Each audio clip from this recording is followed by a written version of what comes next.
If you'd asked me 2 months ago, I would have said my marriage was solid. Sure, Emily and I had our ups and downs like any couple, but I thought we had a good rhythm.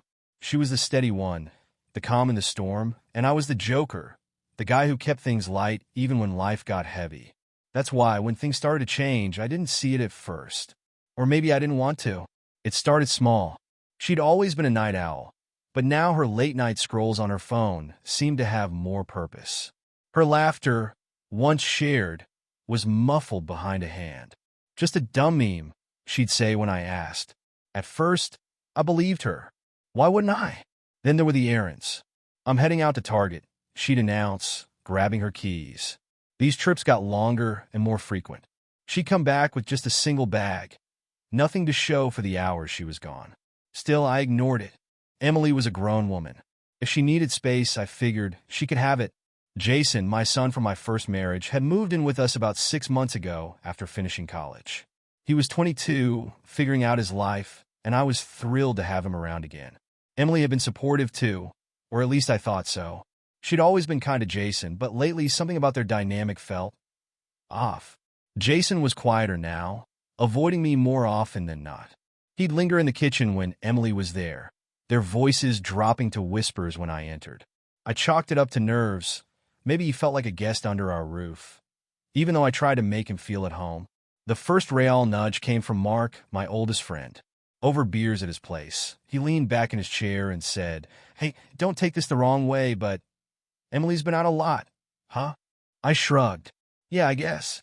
She's got her hobbies, you know. Pilates, book clubs, whatever. Mark gave me a look.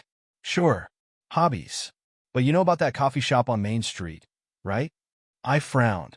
What about it? She's been there a few times. With someone. A younger guy? He hesitated, then added, "Could be nothing, but it didn't look like nothing." I laughed it off, though the laugh didn't quite reach my chest. Come on, Mark. Emily's probably meeting a coworker or something. You know how she is, friendly to everyone. Mark raised his hands. Hey, I'm just saying. Keep an eye out, okay? I brushed it off, but his words stuck with me. Later that night, lying in bed next to Emily, I glanced at her as she scrolled through her phone, her face illuminated by the screen. Was I being paranoid? The next week, things got weirder. Emily and Jason seemed to orbit each other in the house. They'd exchange glances that felt loaded with something. And then there was the message. Our landline rarely rang anymore, so when the voicemail light blinked, it caught my attention. It was an old-school touch-tone phone in the kitchen, a relic of another era. I hit play, expecting a telemarketer or maybe the dentist's office. Instead, a man's voice came through, soft and teasing. Hey, I can't stop thinking about you. Last night was, well, you know, call me when you can. My heart dropped. I replayed it, straining to identify the voice, but it didn't register. The message wasn't addressed to anyone by name, but it was intimate, unmistakably so. When Emily came home that evening, I casually mentioned the message.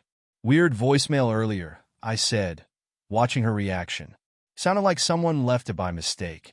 Her face stayed neutral, but I noticed the way her hand tightened around her purse strap. Probably a scammer, she said quickly. You know how they are these days. I nodded, but the doubt gnawed at me. Scam calls didn't sound like that. Mark pushed me again the following weekend. Look, he said, pulling up a photo on his phone. This is her, right? It was blurry, taken from a distance, but it was Emily. She was outside a bar downtown, leaning close to a man whose face wasn't clear in the shot. My stomach churned. Where did you get this? Friend of a friend, Mark said. They recognized her from a Christmas party a couple of years back. Didn't know the guy, though. Thought you should see it. I stared at the photo, my mind racing. The guy was younger, taller, with dark hair. Jason's age. The thought hit me like a truck, and I immediately dismissed it. No way. Not Jason. Mark leaned forward. You okay? Yeah, I lied. But I wasn't. That night, I started paying closer attention. Emily's phone buzzed constantly, but she'd tuck it away when I was nearby. Jason, too, seemed jittery, avoiding me altogether now. The pieces weren't fitting together, but they were starting to form a picture I didn't want to see. One evening, I got home earlier than expected. Emily wasn't there, and Jason's car was gone too. The house felt unusually still, a quiet that pressed against my chest. In their absence, I started searching, opening drawers, checking her closet, even flipping through Jason's notebooks in his room. I didn't find anything concrete, but the sense of unease grew. My family was hiding something. By the time Emily and Jason returned, I was sitting at the kitchen table, nursing a whiskey. They walked in together, laughing at something, but their laughter died when they saw me. "Hey," Emily said, her smile faltering. "You're home early." Jason avoided my gaze, heading straight for his room. "Where were you two?" I asked, keeping my voice even. Emily hesitated. "Oh, we, ran into each other at the grocery store. Thought we'd grab a coffee after." Jason's door clicked shut. "Coffee, huh?" I said, swirling the whiskey in my glass. She nodded, but her eyes wouldn't meet mine. For the first time in our marriage, I didn't believe her. I woke up the next morning with the kind of headache you get when your mind has been doing laps all night. Emily had already left for her morning run, and Jason's door was still shut. Sitting at the kitchen table with my coffee, I stared at my phone. Mark's words kept replaying in my head, and I couldn't shake the blurry photo. I needed answers. By the time Emily came home, I was trying my best to act normal. She breezed into the kitchen, cheeks flushed from her run, and kissed me on the cheek. I smiled back, but my mind was already elsewhere. "Big plans for today?" I asked casually, watching her pour a glass of water. "Just errands," she said. Her tone was breezy, but there was a tightness in her shoulders that I hadn't noticed before. "What about you?" "Nothing much," I said. "Might head out with Mark later."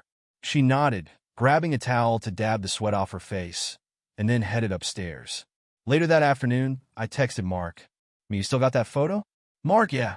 "Why?" "Me, I need it. And can you get any more info?" Mark didn't respond right away, but when he did, his answer was surprising. "Mark, a friend of mine knows someone who works at the bar where that pic was taken. Says she was a regular there a few times in the last month. Always with the same guy." The words hit me like a punch to the gut. "Same guy?" I didn't reply. Instead, I sat there, staring at my phone, feeling the walls of my life close in. That evening, I decided to test the waters with Jason. He was in the living room, watching TV, when I walked in and grabbed a beer from the fridge. "Hey, bud," I said, settling into the recliner across from him. "What's new?" Jason glanced up, clearly startled by my presence. "Not much," he muttered. "You been out much? Seeing anyone?" His eyes flickered toward me, then back to the screen. "Oh, no, not really." I nodded, taking a long sip of my beer. "You and Emily seem to be getting along pretty well lately." Jason stiffened. "What do you mean?" I shrugged, keeping my tone casual. "I mean, it's good. You know, family bonding and all that." He didn't say anything, but the tension in the room was palpable. He excused himself a few minutes later, retreating to his room. His reaction confirmed what I'd been fearing. Something was going on. The next day, Mark came through with more information. He sent me another photo, this one clearer than the first. It showed Emily and the man, Jason, sitting in an outdoor cafe. They were leaning toward each other, her hand on his arm, laughing at something. My stomach turned. I didn't want to believe it, but there it was, staring back at me. "I've got a guy," Mark said over the phone. "Private investigator. If you want real answers, he'll get them for you." I hesitated. This felt like crossing a line, but what other choice did I have? "Fine," I said. "Set it up." The investigator, a guy named Vince, met me in a dingy office downtown. He was middle-aged, balding, and looked like he'd seen it all. "You want me to follow your wife and kid?" he asked bluntly, raising an eyebrow. "I want the truth," I said. "Whatever it is." He nodded, sliding a contract across the desk. "Truth costs money, but I'll find it for you." Over the next few days, I tried to act normal, but the tension in the house was suffocating. Emily was distant, Jason was avoiding me, and I was jumping at every buzz of my phone, waiting for an update from Vince. It didn't take long. "Got something for you," Vince said when he called. "Can you meet me?" We met at a diner off the highway, where he slid a folder across the table. I hesitated before opening it, knowing that whatever was inside could shatter my life. Inside were photos, clear, undeniable photos. Emily and Jason, walking into a motel together. Emily and Jason, kissing in the parking lot. I stared at the images, my hands shaking. Vince was saying something, but his words didn't register. All I could see were the photos. This wasn't just infidelity. This was something else entirely. When I got home, the house was quiet. Emily was upstairs, and Jason was nowhere to be seen. I poured myself a drink and sat in the living room, staring at the photos Vince had given me. When Emily came downstairs, she froze when she saw me. "What's wrong?" she asked, her voice cautious. I didn't answer right away. Instead, I slid one of the photos across the table. Her face went pale. "Care to explain this?" I said, my voice calm but ice cold. She didn't answer. "Emily," I said, leaning forward, "tell me I'm wrong. Tell me this isn't what it looks like." Tears filled her eyes, but she said nothing. That silence told me everything I needed to know. Jason came home later that night, and I was waiting for him. He walked into the living room, saw me sitting there, and stopped dead in his tracks. "We need to talk," I said. Jason looked from me to Emily, who was sitting silently on the couch, her face streaked with tears. "What's going on?" he asked, his voice shaky. I held up the photos. His face turned ashen. "Dad, don't," I said, cutting him off. "Just don't." The room was heavy with silence as Jason sat down, his head in his hands. "It just happened," he said finally, his voice barely above a whisper. I stared at him, struggling to process the words. "It just happened?" I repeated, my voice rising. "Do you have any idea what you've done? To me? To this family?" Jason didn't answer. Emily sobbed quietly, but I couldn't bring myself to look at her. That night, I packed a bag and left. I didn't know where I was going, but I couldn't stay in that house. The betrayal was too much. I spent the night at a motel on the outskirts of town, the kind of place where no one asks questions and everyone minds their own business. The walls were thin, and the room smelled faintly of bleach and stale cigarettes. It wasn't much, but it gave me time to think. I kept staring at my phone, scrolling through the photos Vince had given me. Each one felt like a knife to the chest. Emily's face, lit up with a smile I hadn't seen in months. Jason's hand resting casually on her back. The way they leaned into each other, comfortable in their deception. I didn't sleep. The next morning, Mark called. "You okay, man?" "No," I said flatly. "Listen," he said, his voice cautious. "You want me to come by? We can talk this through?" "Not yet," I said. "I need to figure this out on my own." Mark didn't push. He never did. "Just say the word," he said before hanging up. By the time I got back into town, I knew I couldn't go back to the house. Not yet. Instead, I drove to the park, a quiet spot near the lake where I could sit and think. I watched joggers and dog walkers go by, their lives seemingly so simple compared to the storm I was living through. I replayed everything in my head: Emily's defensiveness, Jason's avoidance, the voicemail, the photos. The clues had been there all along, but I hadn't wanted to see them. Now, I couldn't unsee them. But there was still one question burning in my mind. Why? By the time I got back to Vince's office, I was ready for answers. "Tell me everything," I said, sitting across from him. Vince leaned back in his chair, his expression unreadable. "I already gave you the photos. What else do you need to know?" "Details," I said. "How long has this been going on? How often? Where?" Vince sighed, flipping open a notebook. "They've met up at least 4 times in the last month that I could confirm, mostly at that motel on 8th Street. There were a couple of other places, cafes, a park on the west side, but the motel was their main spot." My stomach churned. "Did they talk? Say anything?" "Not much," Vince admitted. "They were careful, but—" He hesitated. "But what?" I pressed. "There was one conversation I caught," he said slowly. "They were in the parking lot, and your son said something about how this can't go on forever." "What did she say?" "She told him, we'll figure it out." My hands clenched into fists. "That's it?" "That's it," Vince said. Driving back to the motel that night, I felt like I was living someone else's life. This wasn't supposed to happen to me. I was the guy with the stable marriage, the loyal wife, the son who respected me. Now everything felt like a lie. I sat in the car for a long time, staring out at the neon motel sign flickering above me. Part of me wanted to confront them immediately, to kick down the door and demand answers. But another part of me, the part that wanted to avoid any more pain, hesitated. The next day, I went back to the house.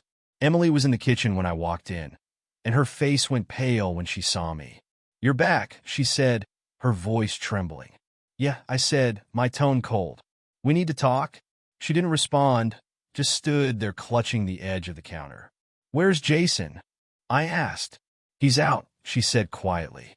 "Good," I said, pulling out the photos and laying them on the table. "Because I don't want him here for this."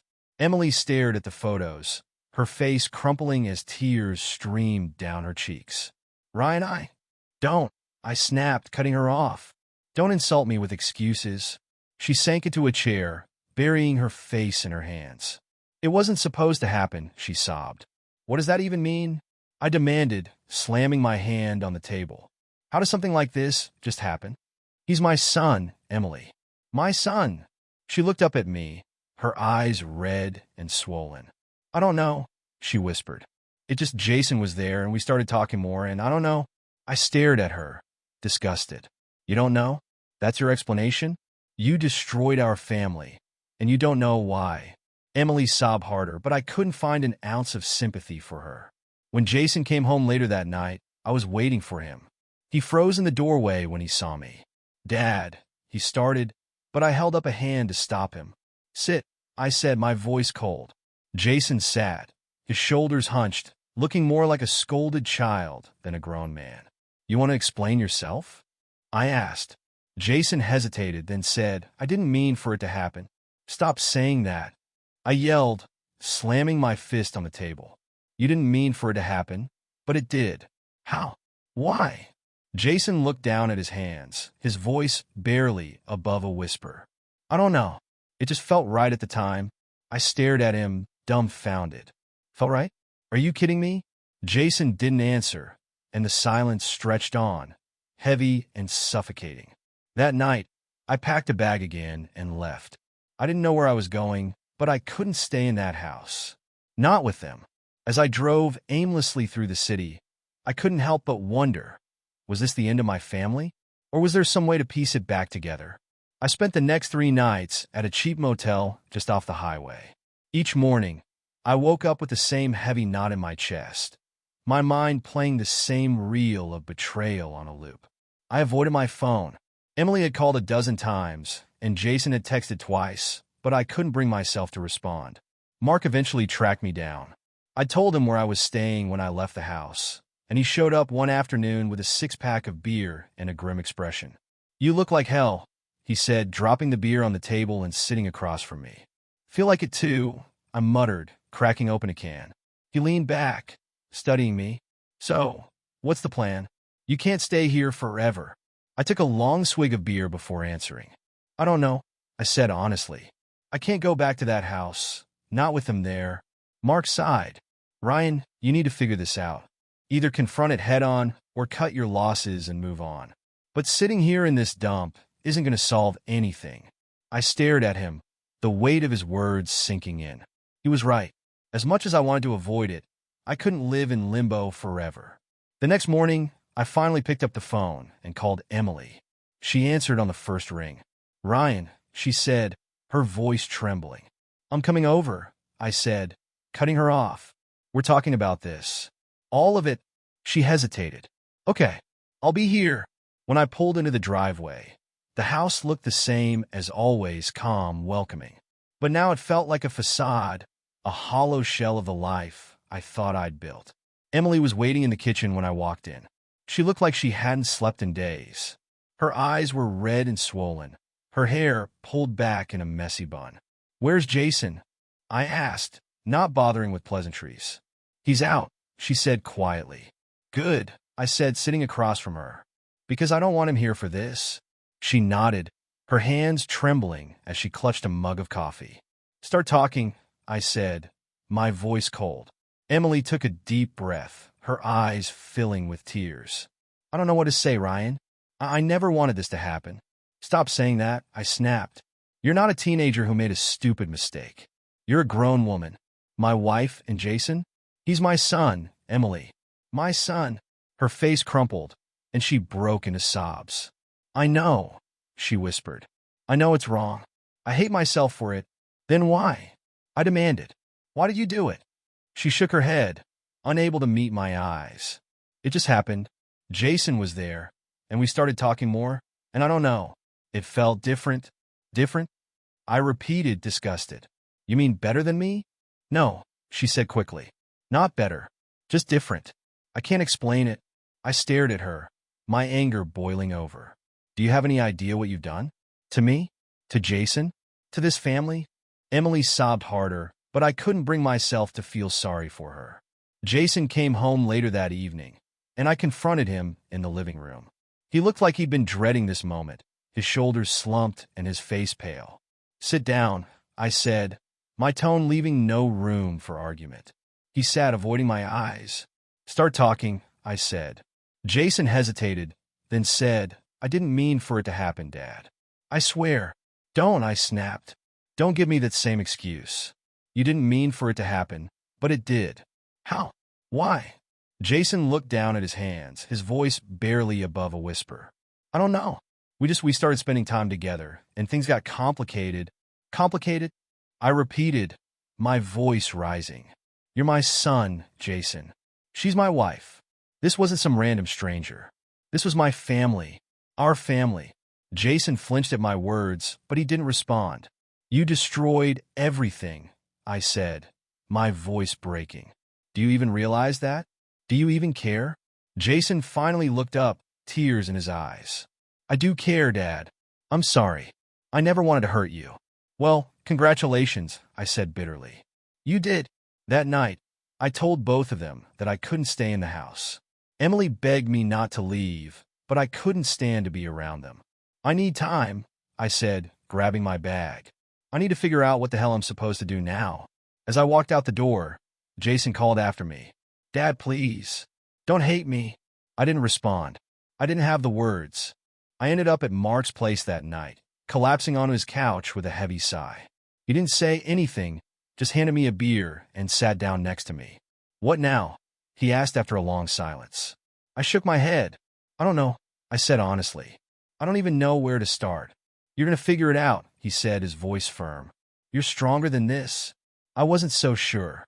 The morning after I left the house for the second time, I woke up at Mark's place, staring at the ceiling fan as it whirred lazily above me. The weight of the betrayal sat heavy in my chest.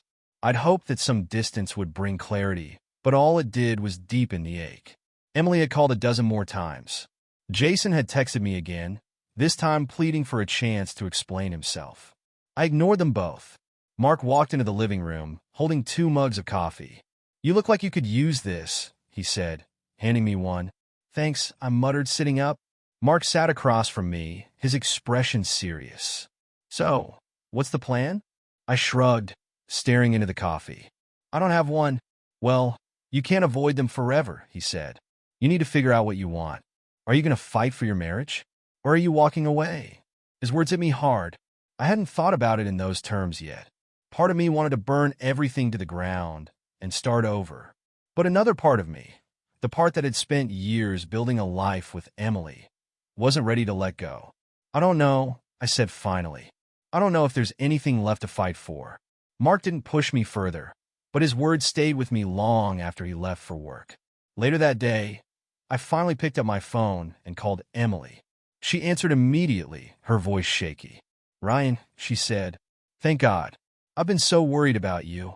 We need to talk, I said. I know, she said quickly. Please come home. Let's talk here. No, I said firmly. Not there. Neutral ground. Meet me at the diner on Maple. There was a long pause before she agreed. When I walked into the diner, Emily was already sitting at a booth near the back. She looked like she hadn't slept in days, her face pale and drawn. I slid into the seat across from her without a word. Ryan, she began, but I held up a hand to stop her. Don't, I said. Don't start with excuses. I just want the truth. She nodded, swallowing hard. How long has this been going on? I asked. Emily hesitated, then said, about 2 months. I clenched my jaw, the words hitting me like a punch to the gut. 2 months, I repeated. And you didn't think to stop? To tell me? I wanted to, she said, her voice trembling. But I didn't know how. You didn't know how? I said, my voice rising. You knew exactly how to lie to me. how to sneak around behind my back. Her eyes filled with tears. I know I hurt you, Ryan. I hate myself for it. Good, I said coldly. You should. We sat in silence for a long moment before I spoke again. Why Jason? Emily's face crumpled. I don't know, she whispered. It wasn't about him being your son. It was about connection. I felt so distant from you, and Jason was there. He listened to me. He understood me. I laughed bitterly. So what? I wasn't enough for you anymore. It's not about that, she said quickly. It wasn't about you at all. It was my mistake. My weakness. I shook my head, disgusted. Do you even realize what you've done? You didn't just betray me. You betrayed our family. You've destroyed everything. Emily sobbed, but I couldn't bring myself to comfort her. When I got back to Mark's place, Jason was waiting for me on the porch. Dad, he said, standing as I approached. I stopped in front of him, crossing my arms. What are you doing here? I needed to see you, he said, his voice pleading. You've got 5 minutes, I said coldly. Jason nodded, taking a deep breath. I'm sorry, he said. I know I hurt you. I know I messed up. Messed up doesn't even begin to cover it, I said. You didn't just hurt me, Jason. You destroyed our family. How am I supposed to look at you after this? Jason's shoulders slumped. I don't know, he said quietly. I don't expect you to forgive me. I needed you to know that I never meant for this to happen. I laughed bitterly. Yeah, I've heard that before. Funny how no one ever means for this kind of thing to happen, but it always does. Jason looked down at the ground, his face filled with shame. Why, Jason? I demanded. Why her? Of all the people in the world, why did it have to be Emily? I don't know, he said, his voice breaking. It just happened. I wasn't thinking. I wasn't trying to hurt you. Well, you did, I said, and I don't know if I can ever forgive you for it. Jason nodded, tears streaming down his face. I'm sorry, Dad. I really am. Sorry doesn't fix this, I said, my voice cold. Sorry doesn't undo what you've done. He didn't argue. He just stood there, his shoulders shaking as he cried. Get out of here, Jason, I said finally. I can't look at you right now. Jason hesitated, then nodded and walked away. That night, I lay awake on Mark's couch, staring at the ceiling. My mind was racing, filled with anger, hurt, and confusion. I didn't know how to move forward. Was there a way to fix this? Or was my family too far gone to save? The days that followed were a blur. I went through the motions at work, avoiding my colleagues' questions about why I seemed so distracted. Mark gave me space when I needed it and an ear when I was ready to vent. But no matter what I did, the ache in my chest lingered. Emily kept reaching out, leaving voicemails and sending long text messages that I couldn't bring myself to read. Jason stayed silent, and I couldn't decide if that made it better or worse. I was trapped in a storm of emotions: anger, sadness, betrayal, even guilt. Somewhere deep down, I wondered if I'd missed something, if there'd been a moment where I could have stopped all this from happening. A week after leaving the house, I decided it was time to face reality. Mark came home from work to find me packing my bag. You heading back? He asked. Yeah, I said, zipping up the duffel. I can't avoid it forever. Mark nodded. You sure you're ready? No, I admitted, but I don't think I'll ever be. When I pulled into the driveway, Emily was standing on the porch. She looked nervous, her hands clasped in front of her, and she stepped forward as I got out of the car. Ryan, she began, but I held up a hand to stop her. Let me say what I need to say, I said. She nodded, stepping back as I walked past her into the house. The living room felt different, emptier, quieter.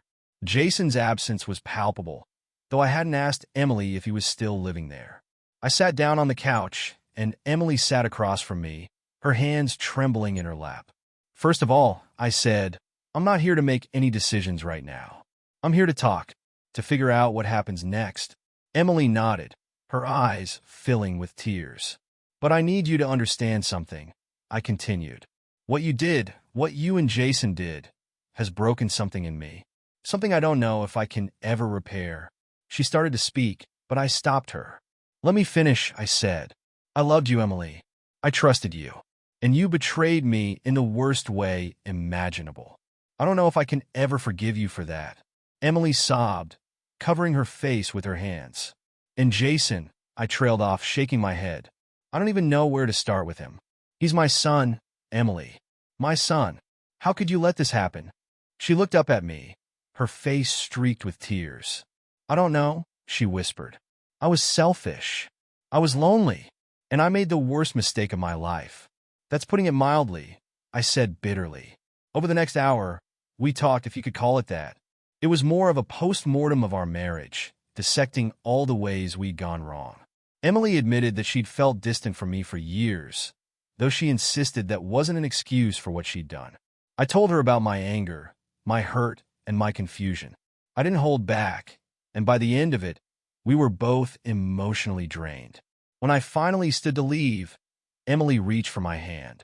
Ryan, she said, her voice trembling. Please, don't give up on us. I looked down at her, my heart breaking all over again.